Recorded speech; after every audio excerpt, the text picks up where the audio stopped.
Hi, it's almost 2026. What better way to enter into 26 than to review what you have done, what you have achieved, and who you have become in 2025?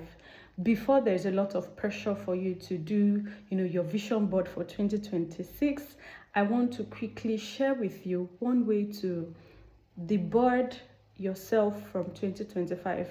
This way, you're going to have clarity and areas where you tell yourself thumbs up or areas where you need to improve even in 2025. I did an exercise I'll be sharing with you, and I just want to share with just one person who would be needing this even as they enter into the year 2026. So you'll be needing a plain sheet of like an A4 paper, you'll be needing a pen, and you'll be needing some color pens. Even if you don't have, you could use anything that you have. So the first thing you're going to do is you're going to create a straight line and put January, February, March, April, May, June, July, August, all the way to December. Now the next thing you're going to do is you're going to be calm and try to look at some of the things that you achieved in the year 2025. Your January, what were the highlights of your month? What were the things that you did right? What were some of the lessons that you learned? You're going to write it for January. Same with February, March. Your birthday, what were some of your learnings? What gifts did you get yourself? Throughout the year, you're going to look at key things that happened. You could be 5, you could be 6, it could be 10, as much as you like.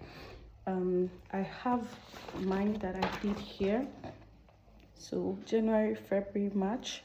So let's come next to you. January, February, you continue to write.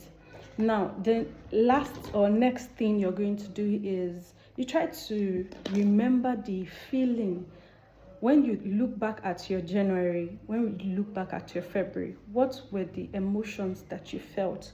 You're going to try to explain that or do that by doodling to free that energy. Bring it out here. Yes. Then say February, you had more clarity. You could use a triangle. Use a triangle or a square, anything, just something that depicts your mental state. Now, after doing all of this, one of the things that you realize is you'll be much more grateful. You see your year, it's like mapping your entire year to help you see key areas where you had a lot of successes and key areas where you had a lot of failures.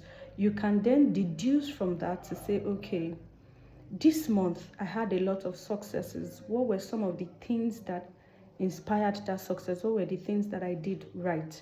There were 2 months in the entire 2025 for me personally where I didn't have a lot to write. And one of the feedback that gave me was to ensure that in the next or in the coming year, I should be more mindful.